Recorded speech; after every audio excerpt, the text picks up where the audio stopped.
The 12 Labours of Heracles. Alcmene. Alcmene was already married when Zeus fell in love with her. She refused to betray her husband, so the god played a trick on her. Zeus disguised himself as Alcmene's husband and went to her just when he was due back from war. She greeted Zeus fondly and had a shock when her real husband arrived the next day. The couple guessed the truth, but could do nothing about it.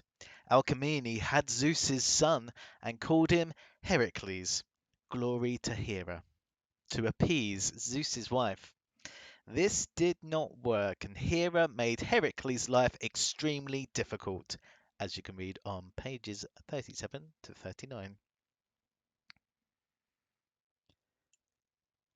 Heracles.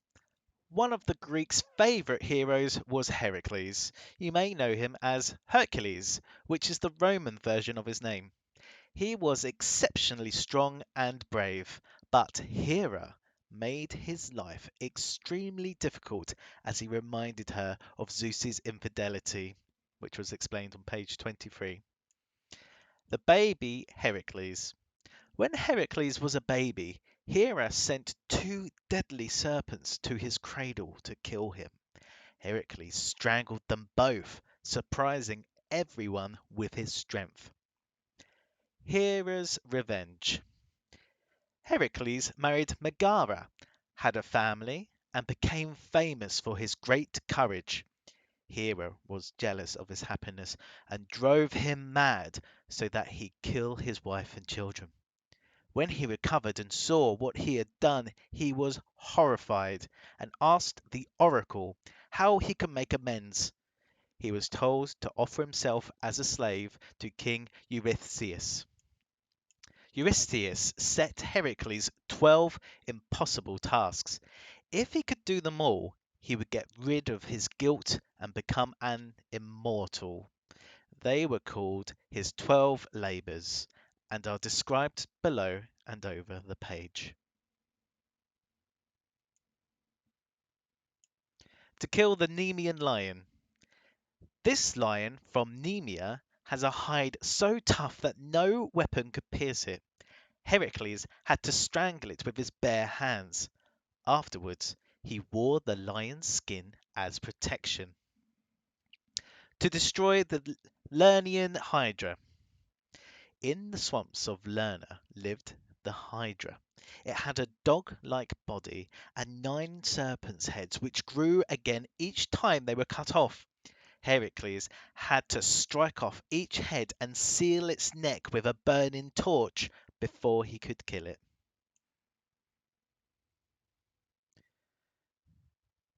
Number 3.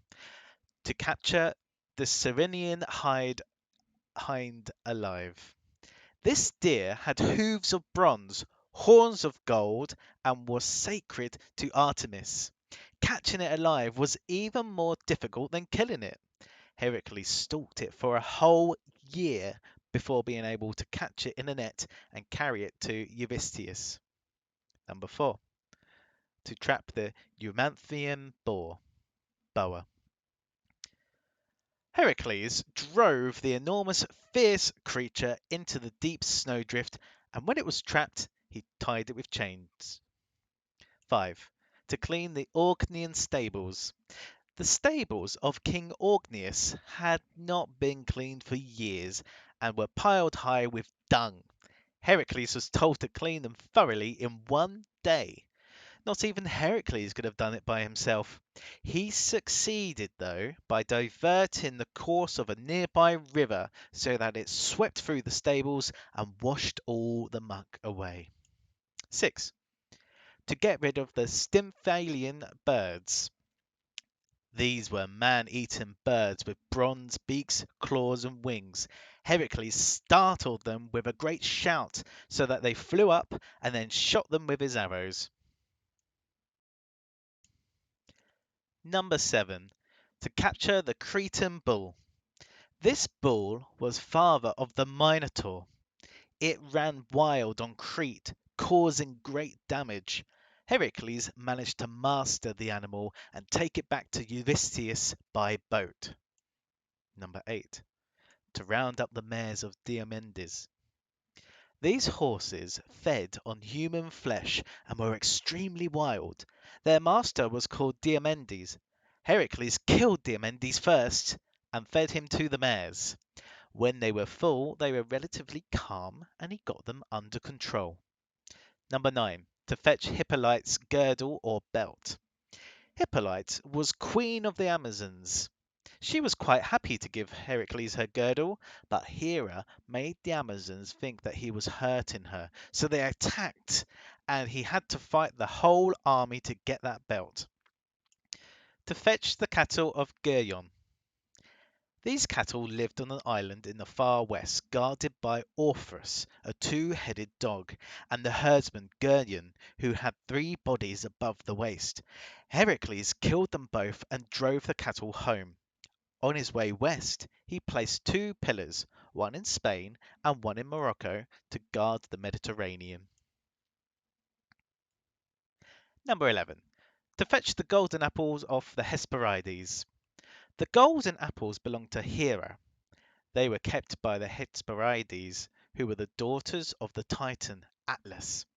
Heracles did not know where the Hesperides kept the apples, so he went to ask their father. Atlas had to support the weight of the heavens on his shoulders, but he said that if Heracles would just take his place for a while, he would go and fetch the apples himself. Heracles agreed, and Atlas set off. Atlas returned with the apples, but had enjoyed his freedom so much that he refused to take his burden back. He said he would take the apples to Eurystheus himself. Heracles had to think quickly. He pretended to be willing to swap places with Atlas, but asked the Titan to take the weight just for a moment so that he could settle it more comfortably. Atlas did so, and Heracles made his escape. 12. To bring Cerberus from Tartarus. Cerberus was a monstrous 3-headed dog who guarded the gates of the underworld and prevented anyone leaving the land of the dead. Pluto gave Heracles permission to take Cerberus as long as he did not use any weapons. The hero had to drag the struggling animal all the way to the court of Eurystheus. Other adventures. Heracles had many other adventures. On one journey, he killed the eagle that tormented Prometheus and freed him. He sailed with the Argonauts and also freed Theseus from his chains in the underworld. He still suffered fits of madness sent by Hera until he was finally cured by the witch Medea. The death of Heracles. Heracles later married Deianira, and they had several children, but Hera finally caused his death. She tricked Deianira into giving Heracles a magic robe. She told her the magic would keep Heracles faithful to her, but in fact, it was poisoned. The shirt caused agony when he put it on, and he could not remove it. He had a funeral pyre built and climbed onto it to die and escape the pain. Zeus snatched his son from the fire and took him to Mount Olympus, where he became an immortal.